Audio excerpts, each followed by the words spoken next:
we're going to be unlocking training and certifications for impact for GBA members. So the very first thing is I have not necessarily introduced myself, even though many of you know who I am. So my name is Bryant Nielson, and I am the CEO of the middle firm, the Web3 Certification Board.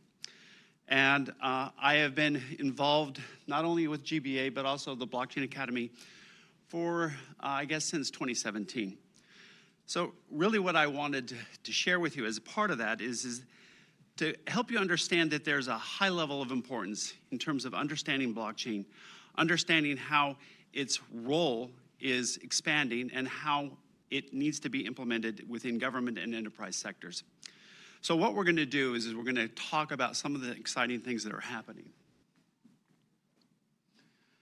I like to always start some of my presentations with quotes, and I think that this is a very appropriate quote, and that is that oftentimes we think too small. That's probably the biggest failure that entrepreneurs and people in emerging technology have, is that we're not thinking large enough. And one of the things that I credit Gerard with is the ability to think larger. And that's the genesis of the BMM.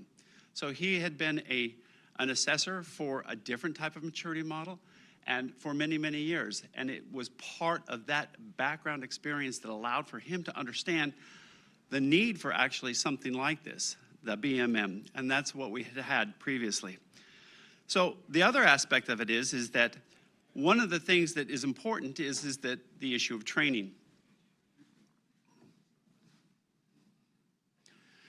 Right here, we're now making this announcement, and you can go to this QR code, and that is that the BMM, the GBA is working in conjunction with the Blockchain Academy and the Web3 Certification Board to provide now all the training that we've been developing over the last number of years. So starting with this portal, access now, all GBA members. This is a reason why you should be. If you're not a member now, you should be a member. Simply because not only will you have access to this type of training, what you will do is if you have an organizational account, your organization will have access to a number of training programs. Currently, there's about 50 programmed courses that are on and available to you right now. So that's the first thing. The second thing, though, that's important for you to understand is that the reason why these training programs are even created is to provide an essential baseline knowledge for many, many people. The issue at hand is that too often many of us don't understand what the technology is, or we have misconceptions about it. The best example, of course, is the idea that blockchain and Bitcoin are scams. That's the biggest fallacy and myth that's out there. And yet that's so far from the truth. Yes, there was problems with Bitcoin in its kind of its origin story, but that is long, long past. I mean, my understanding is that there was a report done that the percentage of fraud that occurs in the Bitcoin network is less than the fraud that occurs in the US currency system. So if you're gonna say that Bitcoin or blockchain is a scam, well, then the US dollar's a scam. That might be true from a different reason, but so that's really part of it, what it needs to be.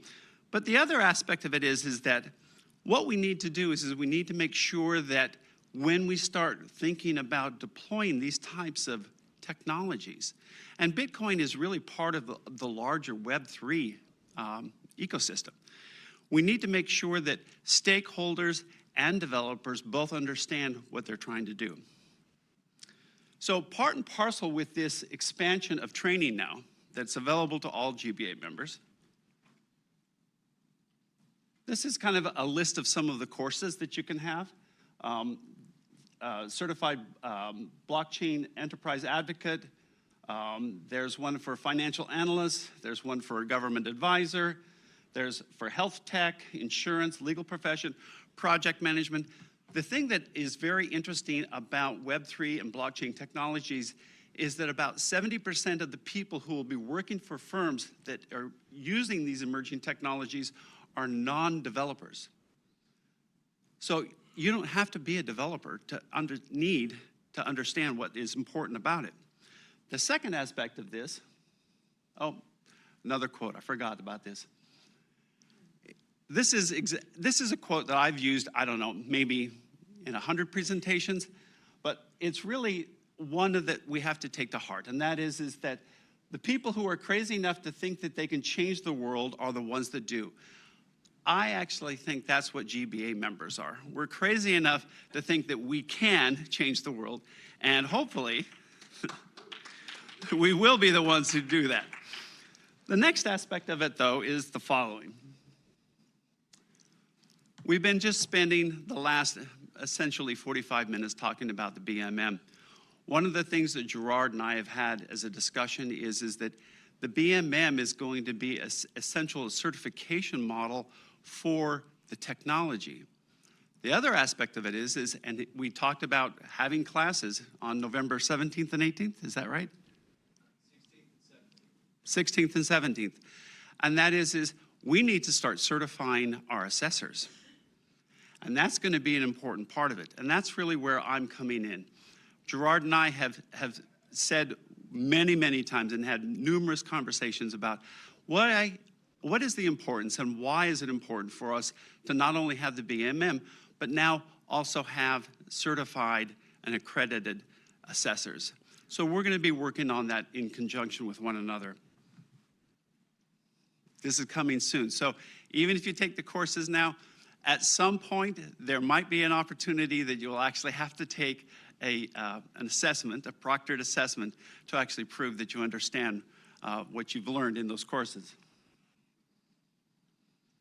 So one of the things, though, that I've been doing, and that is this is also relevant to everything that GBA is doing, everything that you're doing in your own enterprises, and that is getting personal assessments and accreditations for your individual skills.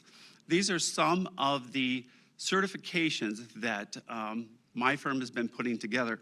So we have the Web3 Plus, we have Blockchain Plus. You'll see that top line. Those are non-technical certifications, and the bottom section is certifications. And one of the things that we've done is we've said, this is something we believe in, and not only is it something we believe in terms of using blockchain, we use the blockchain to post our certifications to and become fully GDPR compliant, which is actually much harder than it sounds because everything you post to the blockchain is transparent.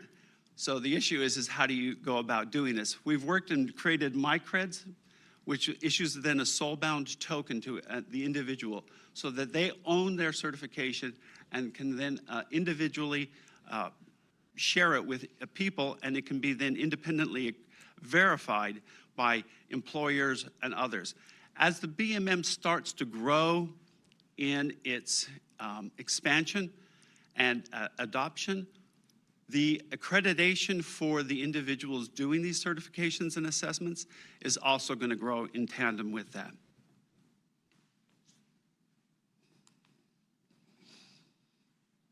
So you might ask yourself, what is the purpose and what is the value of certifications? So the very first thing that you should realize is that when you use certification, you foster trust. That's the first and primary value of a certification. The second is that you're showing that you're not only pioneering new applications, but you're also showing that you have an understanding and skill set related to those new applications. And then why do you do this? It's because then you can show that you can solve real-world issues through the innovation. It's very important for us to understand and believe in the opportunities that will be paramount to not only the future, and the future is going to be through product assessments and certifications and individual assessments and certifications. Oops.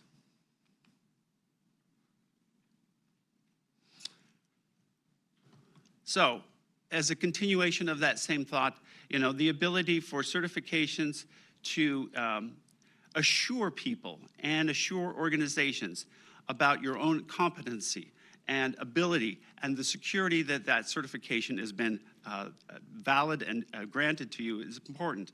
The other aspect of it is that my focus on personal certifications has, led us to create our own certification technology, and that certification technology is proctored AI and human proctored assessments, allowing for people not to necessarily have to go into, say, a Pearson's testing center to take the assessment. They can take that assessment anywhere they want. The cool thing about using AI and human proctored assessments is that it allows for you, again, to take it wherever you want, but it also prevents you from cheating. So the very first thing that happens is you open the screen, you can't have any other browser windows open. The second thing is that if you start looking away, so a camera's on you, if you're looking away from the testing screen, say to another screen, it will start to issue you a warning. If you pull up your phone and start looking up an answer, it will issue you a warning. And at some point, and then a human proctor comes in and says, I've verified these things, and we can actually then terminate that assessment. So the ability to have full flexibility as to where you take it and when you take it is very, very important for us. So now really what I wanted to talk about is, again, a topic that has been spoken about a number of different times, and that's the National DigiFoundry. So my firm and the Blockchain Academy were both Genesis members of the DigiFoundry. We provide all of the training for the DigiFoundry, the same training that you actually now have as a member of GBA. That's all available to you through also the National DigiFoundry. So some of the issues that we wanted to make sure that we answered is for the National DigiFoundry was understanding the operations of a DAO. DAOs are actually kind of this opaque idea about how it runs. And unfortunately, everyone has a different definition of what a DAO is. Really, in my mind, the best example of a DAO was the original DAO that actually failed. So, because they set it all up, they set it up in terms of having proposals for funding. It was actually a VC DAO is really what it was. And they set it up for proposals for funding. People would vote on the proposals. They would assess an amount that would be invested. And unfortunately, due to smart contract errors, that failed because somebody figured out, how can I game the system, take all the money, and still have everyone believe that it was correctly done. The second thing is that the National DigiFoundry is doing is they've created a number of working groups. Now, over the past day and a half, we've talked about a number of those working groups. And of course, one of them is with Space Force. Space Force is doing quite an amazing thing. As part of this DAO, we have the Treasury Department that's a part of it. Again, the National Science Foundation and the Treasury Department. It's an interdepartmental investment in the National DigiFoundry. And of course, education and training was first and paramount of that. The importance of education and training is not necessarily that everyone has to have this kind of training. It's that to ensure that those people who are getting this training have the ability to understand what everyone else is talking about. Literally, that's what it comes down to. They are also having a discussion, and this is part of the working groups for the National DigiFoundry, on digitalized assets and tokenization. Not a lot of us have an understanding of what digital assets are or tokenizations. It's quite ironic that we sometimes talk about this move from where we are today to this idea of a digital asset future. Most of what we do in the United States already is digital. Your stocks are digitally tracked, your accounts are digitally tracked, most of your money that you spend is digital in all. Spam call. I get so many of them. I don't know. Do you guys get those? The only thing I've been happy about this election is the number of texts that have dropped off. It was like a cliff. I was getting somewhere between 100 to 110 texts every single day. And it was just like I couldn't delete them fast enough. It was absolutely insane. But since the election's over, it's actually fallen off quite well. Anyway, the idea of digital assets and tokenizations is still quite misunderstood, and this is a working group that is talking about what is going on. Also, climate change. One of the things that was announced yesterday, of course, is refugee deployment of part of the DAO, and that's a working group that's understanding. We've also been working in conjunction with the DigiFoundry. The NDF is actually the acronym for it, to work on first responders for climate crisis that occur here in the United States. And so that we've been working quite heavily in terms of providing that type of help and support for the NDF. Also, the idea of decentralized science. You know, one of the things that people forget is that the whole reason that the internet exists, or ARPANET, which was the genesis of the internet, was to share science-backed information and allow for scientists at 10 universities originally to share this data amongst themselves. Refugee management, again, that announcement was yesterday. Secure information sharing. You know, one of the things that is important is the ability to share information through a digital environment. Our presenter yesterday afternoon, CES, and their solution is part of the type of solutions that we all need to be working on. And again, when we're talking about things like DAOs, education and training, the ability for all of us to understand the vast number of moving parts. I mean, Gerard was up here and he was saying in the prior panel, he was going like, you know, one of the biggest problems that we have is it's so complex to actually explain the BMM. Forget level 1, 2, 3, 4, and 5, even though I think that he did very well articulate that at the end. It is. There's a lot of moving parts, and you have to understand it. But not necessarily do you have to understand all the moving parts, just like you don't have to understand how an engine necessarily functions to drive a car.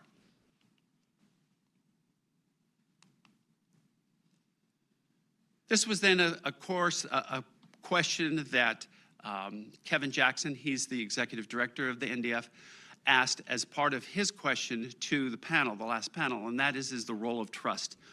When we think of trust, how is that actually built into what we're doing? And again, the BMM is assessing not only the ability to provide trust, but also the ability to provide the documentation and security to indicate that the product that you're actually delivering is stable.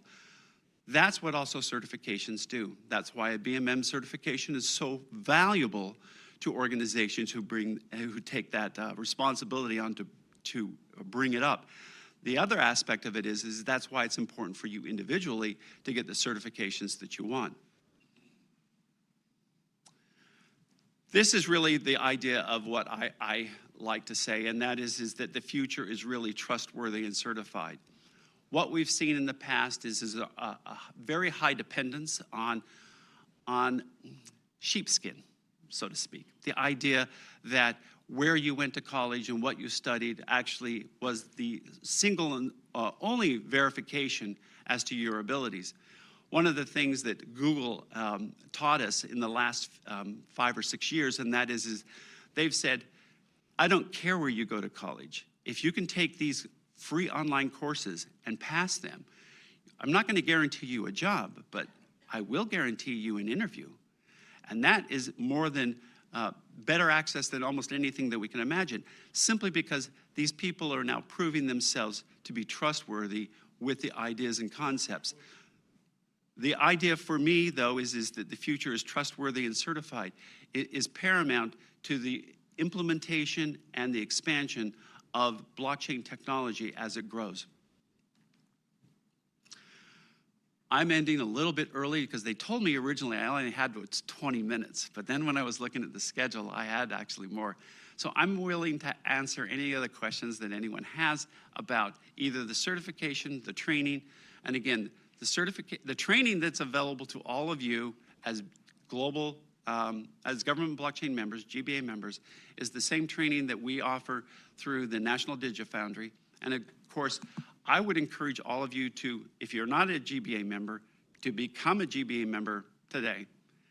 The second aspect of it is that if you're not also an NDF member, I would encourage you to also go and join the NDF, and that's at digifoundry.org. Is there any questions that anyone have? Other than that, I would say my call. Yes, go ahead, Kevin. Yes, my name is Kevin Jackson. I'm the operations executive for the National DigiFoundry.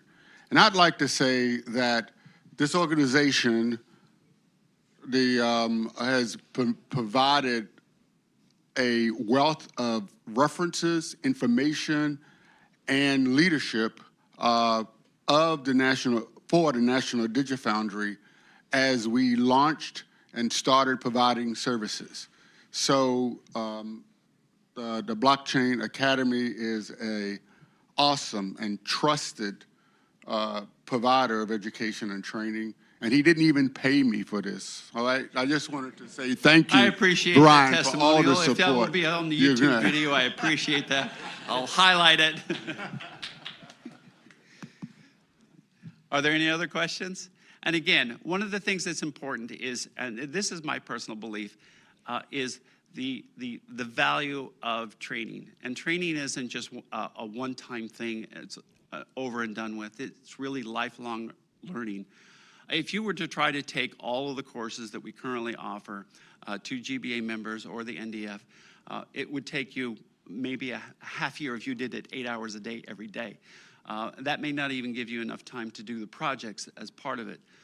But on the roadmap, I've built out another 58 courses that will be expanded to this library of courses that will cover pretty much everything you can imagine.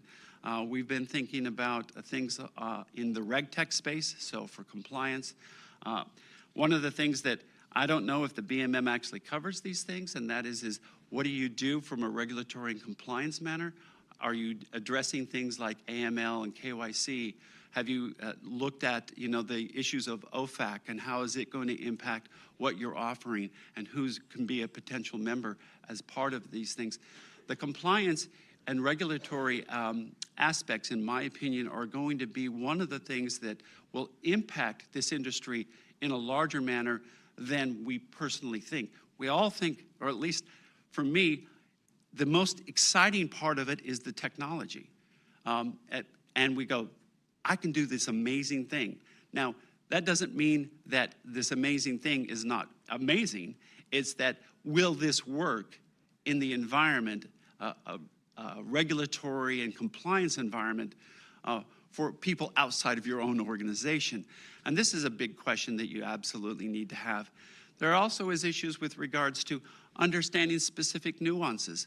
So one of the things that I showed you is we have 5 courses that are on DAOs. Understanding what a DAO is, how does a DAO run, what are the governance models of a DAO, and the biggest question that you have when you start to engage in these ideas and these thoughts is realizing that it's still an emerging technology. One of the things that is most fascinating is that there's really not a good turnkey DAO program out there or a turnkey governance model. And then the complexities of some of the governance models start to be mind-bending. Some of the very simple ones, of course, are just binary choices. A proposal is submitted, people vote yay or nay, a very binary, and then it passes or fails. There are things like rank voting. So you actually are taking a consideration of saying, like, who should be on a particular board? How does that manage? How does that person get voted in? To very complex things like quadratic voting. These are very, very important issues, and sometimes people will throw these things out, and you'll go, oh, I know that's part of a DAO, but I really don't understand it. This type of training is totally available to you now, and you'll be able to do and see that. The other aspect is that all of the training that's offered through the GBA and the NDF, I every other week deliver a new course. So actually I was supposed to deliver the course yesterday, but because of the GBA conference, it's going to be tomorrow. It'll be on the 4 Ds of the financial system. So this is something that you have total access to as a GBA member or an NDF member to actually learn more about the various aspects of this emerging technology. And if there's no other questions, we actually have 10 minutes. Yes.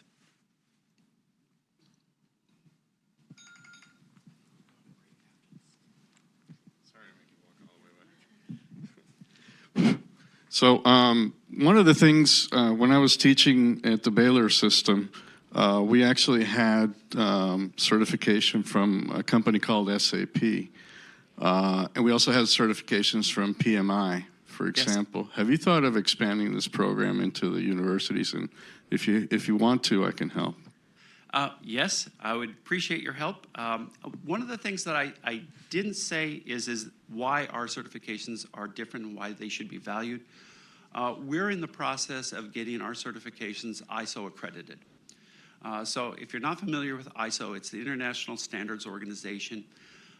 That accreditation is managed through the country local organizations, and in the United States, that's ANSI.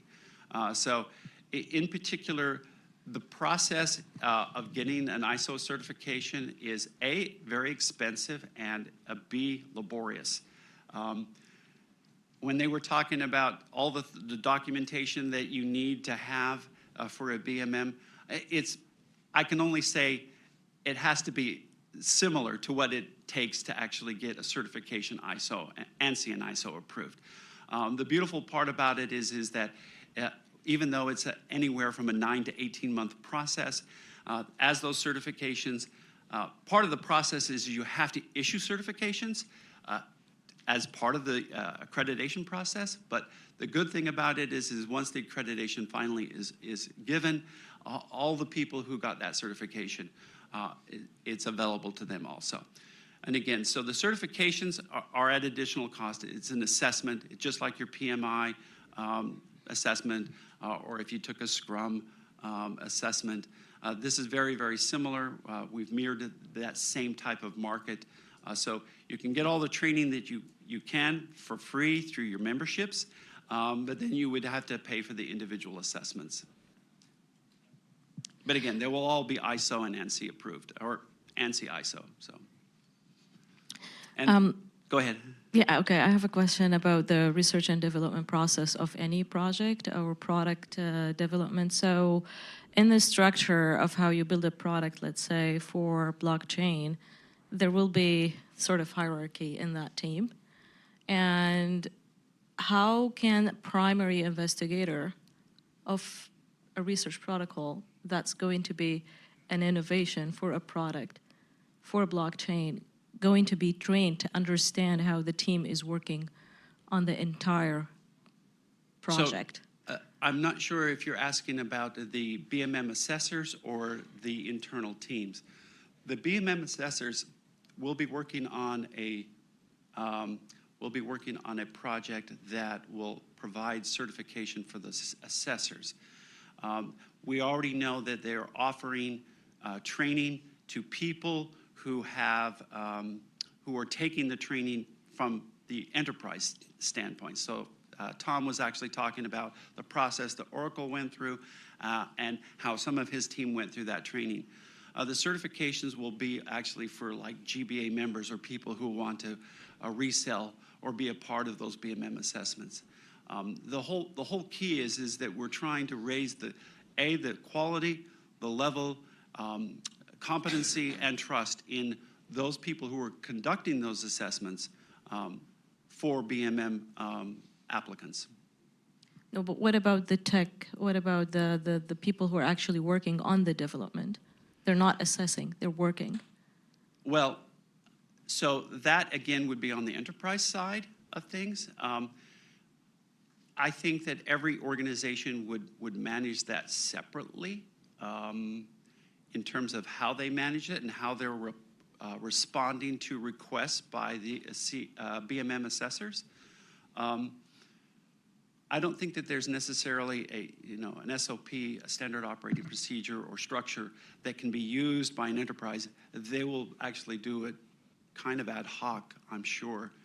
But as it relates to generally, how do you create that hierarchy? Yeah, I mean, in any development process, you have, people like project managers, and then you have development team leads, and then you have developers the individual assignments, and you have, UI people, and you have back-end people, all building towards a unified component. And I think each organization runs their teams differently. But yeah, you could have a hierarchy. It would be still centralized. But as it relates to BMM or individual assessor accreditations, that structure is being fully formalized now. But again, from the enterprise side, I don't see that there has to be anything formal about it. And with that, we are done. Our next group is actually going to be here at 10:35, so we have 15 minutes for it. And this is going to be on cybersecurity and quantum resilience. So again, thank you very much.